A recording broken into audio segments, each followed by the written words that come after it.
Yo, yo! Welcome to Clark Doom's Doomcast, a new show that just launched where we'll be reviewing popular entertainment in the form of episode-by-episode TV reviews, one-off movie deep dives, and explorations of different franchises I think need a little bit more love or attention. My commitment starting this out to the audience is that I'll always try to be fair, open-minded, and keep things as objective as subjective online videos can be. The format we'll use here is an amalgamation of all the things I like to see and view on YouTube, but this is meant to be an engaging and interactive channel, and viewers will have a lot of say in what gets reviewed and how. We'll be launching pilot polls soon, where folks can vote on new TV pilots to watch, and if they're enjoyable and I feel like I have something to add commentary-wise, we'll come back for the full seasons. We'll also have voting for new and classic movies. If the channel grows enough, I'd like to do live stream commentaries as well, essentially giving us an online movie club. You know, I unfortunately don't have a ton of friends that love popular media as much as I do, so this is an effort to try and build a community around things I have a strong passion for, and I hope y'all enjoy this content. So today we'll be talking about the Orville Midnight Blue. The official IMDb synopsis is: the crew visits Havina's sanctuary world and embark on a journey that may leave the Union more vulnerable. But that doesn't really relay much, so let's double click into this. So, essentially what happens this episode is that we have Bortus and Grayson going on an annual survey mission to make sure the colony Havina established for Moclan women is honoring the treaty it signed with Moclus. Topa comes along because she is aware of Havina and what she did in the trial that decided her gender when she was born, and she very much wants to meet other Moclan women. So once there, Havina tries to basically recruit Topa to relay communications for her in a secret smuggling operation that's bringing women from Moclus to the colony and violating the Moclan Treaty that was previously established. The treaty enables the colony to not be invaded as long as they don't smuggle any more women from Moclus to the colony. Topa ends up being abducted by a group of Moclans that were performing a separate survey on behalf of the Moclan side of the treaty, and she's taken to an outpost where she's interrogated and tortured, so that she'll primarily give up the name of a contact on Moclus that's helping Havina's smuggling operation. She is eventually rescued by Bortus and Grayson, and we get one of the most literal badass moments of the entire show. Like, let's check this out.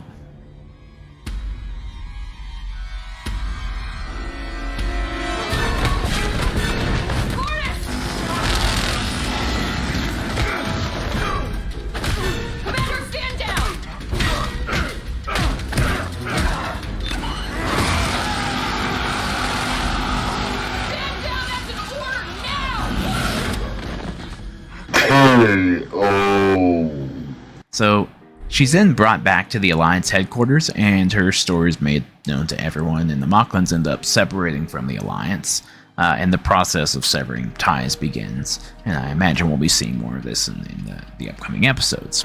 With that summary out of the way, I have to say I think this is probably my favorite episode of the entire season, maybe series, so far. So much was working for me here. The plotting was a relatively simple skeleton that properly supported the more weighty themes and messages in the episode, which I like when TV doesn't convolute plots when it's trying to deal with heavy topics. The action and special effects were super engaging and fun. Seriously, the Orville flying through that nebula to the tune of a Dolly Parton song gave me similar feelings to when I finally fell in love with Faith of the Heart, and the Enterprise opener became one of my favorite Star Trek things, basically, ever. And to not skip over the main course, the message of standing up to blatant bigotry and doing the right thing in the here and now as opposed to when it's more convenient, and also forgiveness for those that get sucked into hurtful beliefs but commit to changing completely, it really resonated with me. I've been loving this new direction in Season 3, but this episode solidifies the new style for me completely. I officially love the really bold decision to change the format so late in the game. Seth MacFarlane has definitely lit up a page in my book. So, now that we've talked about the summary, let's go into some specifics for my watch notes. So, the rock statue that had a stone balancing on the other stones in Topa's room at the beginning of the episode, that looked like it, was about to fall, and it almost seemed like an intentional choice to me, so that we're either subconsciously thinking of the situation we're in tilting to one side or the other really easily, or maybe it could be alluding to the riskiness of the survey going well, due to it having repercussions on the Alliance. Or it could be more intimately be hinting at Topa's mindset and that she maybe could be easily swayed, say if the right cause or idea wanted to nudge her in a specific direction. Bortus really stood out this episode too. I mean, this guy is he's become a class act, and a grade A badass at that, from that earlier scene we showed him. He's such a supportive parent and a great role model. I mean, he has Cisco levels of dedication to this kid, and he genuinely seems to want to do the right thing, even though he's stuck between the culture he came from and the one he's trying to meld into. It's great how much development he's got, seriously. It's also nice that the show hasn't pawned off his kid, so it can put more attention elsewhere, like with the whole Worf-Alexander relationship in TNG. That always rubbed me the wrong way. I also love that this show, it's not straying away from heavy topics just because the characters are kids. The fact that they were bold enough to show what they did in this episode was really daring, and if they didn't pull it off as tastefully as they did, it could have really been received poorly. The Dolly Parton bit, like I mentioned, it was just amazing. It was heartfelt, just totally perfect. At first when Dolly's music was playing in Avina's house, I thought it was kind of overusing the joke a little bit, but since it was actually seeding the cabin scene, I have no issues with it. And, it was a neat move to have Avina's opinion shift come straight from Dolly. And even cooler that Dolly Parton actually agreed to come on the show and have a really heartfelt, long scene. I think it went on for about 5 minutes or so. So, she has great presence, and this is probably one of my favorite scenes of any show from the past few years. Nothing's really made me feel the same things that I have here in this episode. I'm thinking maybe at some point in The Leftovers, I felt the same things, but no, it's definitely been a while. But I was straight up getting Enterprise, like I mentioned earlier, Enterprise flying to the tune of Faith of the Heart vibes when that Nebula scene came up. And I mean, check this out, it just goes perfectly. And just so folks know, I will accept no hate on the majestic Faith of the Heart. It's the most underrated thing in all of the Star Trek fan base. And just to be clear, that is the hill that I'll die on. What else here? Oh, god dang, I love Sinclair being the Alliance president. When I say Sinclair, I'm talking about Michael O'Hara, of course. But, that's what I know him from Babylon 5. It's just so soothing hearing his voice, and it almost brings me back to that excitement of starting Babylon 5, which wasn't too long ago at all. But I have had so much fun with that series, and I really did love Michael O'Hara in the first season of it. I actually haven't looked up to confirm that it's him in the Orville, but it's his voice. It's gotta be. Let me know in the comments if I've completely messed that up. What else here? The Grayson and Bortus relationship stuff. I'm interested. I'm intrigued. I'm curious to see where this could actually go. He's being a grade A dude. I liked in that scene where they were getting that intimate conversation where he wasn't blaming Grayson for Topa being abducted since she pushed for her to come. He looked at the situation objectively and knew he wanted her to have a great experience just as much as Grayson did. The acting really sold the implication, as opposed to just assuming he said that because, he wanted to get in her pants or something like that. But when it comes to these two, I'm getting Jadzia and Worf vibes for sure, and it always bummed me out in TNG how little we ended up getting with them. I think that those two could probably carry their own show. So I like that they're taking that dynamic and doing something here in the Orville with it. Since Clyden shows up at the end, I'm guessing that we're gonna have a romance storyline that could lead to Bortus Clyden splitting up for real. I think that wouldn't negate any of the Topa stuff if they did, because I'm sure the show could handle portraying a divorced family just fine. Oh, the canyon run. Holy crud, this was amazing. The visuals were just absolutely crisp. And I utterly love the the dorky just tapping on the keyboard like furiously as they're running through things, instead of, like having a throttle or a stick or something like that in other entertainment you might see. But that was a fantastic scene. I love the canyon run. Clyden apologizing to Topa at the end.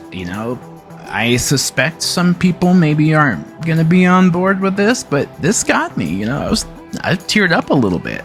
He was pretty insufferable, but seriously, he was the worst in Tale of Two Topas. But he is, after all, a victim of abuse and many, many decades of it. I think it's understandable to an extent how he's reacting, considering how much he's repressed over his whole life. Like the way the character is played, Clyden may have even been a bit jealous that Topa is standing up for how she wants to live. It's really complex character beats happening here, and I love the writing for this episode and what they're doing with Topa and Borges and Clyden. For me personally, I do think we need to see more examples of this specific type of forgiveness in popular media. There's a lot of folks in the US that have beliefs that have been passed down culturally or socially, but without much basis and logic, and I personally like to see stories of folks who start in these environments but come to realize there's a better way to live, and that sometimes their beliefs can actually be hurtful to the ones they love. I was right there with everyone hating Clyden in Tale of Two Topas, but I think the writing was done so well here that although I think he has a lot of making up to do, he's committing to the right path and to his family instead of clinging to outdated and hateful beliefs. And I do think that's meaningful and impactful to see on popular TV. Now, I've had a lot of good for this episode. It's definitely one of my favorites. But I do want to call out one critique. I'm not sure if this episode completely handled the Havina situation appropriately. My only major complaint is that it felt really underplayed how she manipulated a child, got her tortured, and the only major blowback from in-universe characters was basically from her father. I'm not totally on Havina's side, I'll put totally in italics here. Even though I sympathize with her, using children as pawns for revolutions or political messages just isn't something I agree with. I think kids need to be able to grasp a little bit more nuance before they join serious social movements. I love Mercer's line, don't advertise tactical opportunism as pious morality. This is a concerning aspect of revolutionary mindsets. There's an idealistic cause at the heart of revolutionary beliefs, but the means very often involve collateral damage and bending the optics of certain things so that out-of-the-ordinary actions can be contemplated and actually acted on.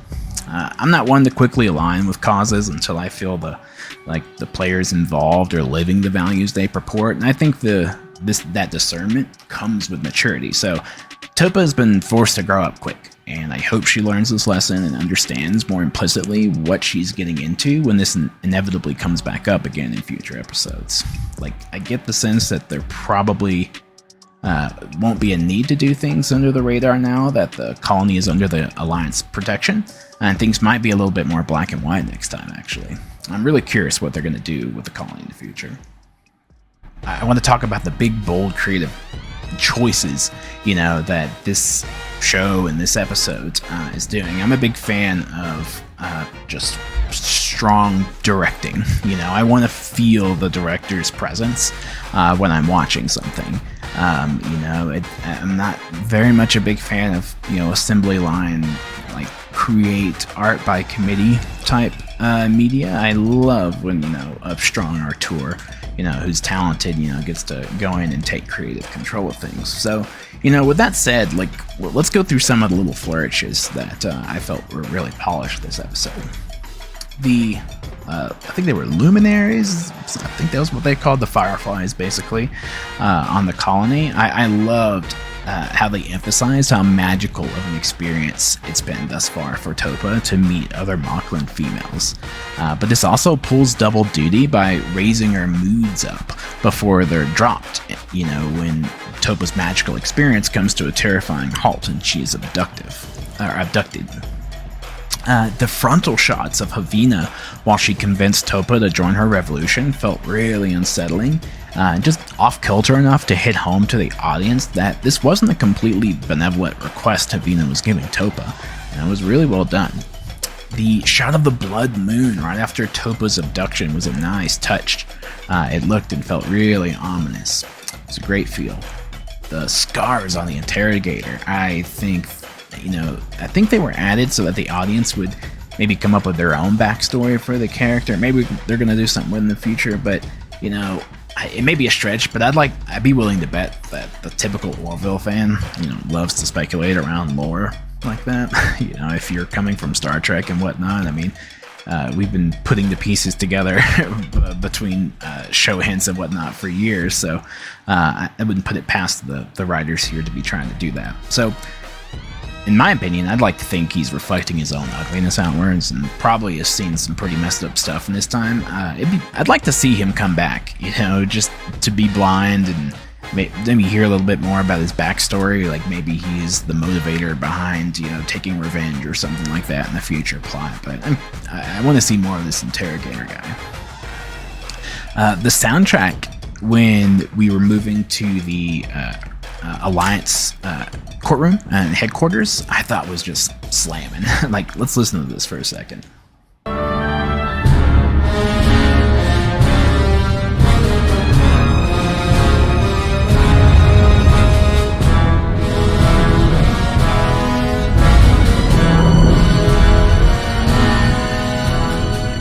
It just worked. It was a perfect period at the end of the sentence that was this episode. And I guess lastly, the art direction for the Moclan colony was just beautiful. I don't recall it looking like that last time we visited, but maybe skipping my mind, but I just thought it absolutely looked amazing. I'd want to live there. So obviously this episode had a lot going on for it, and I've sung its praises long enough, so let me know what you thought of this episode in the comments below, and don't forget to like and subscribe to help grow the channel. Live long and be excellent, my dudes.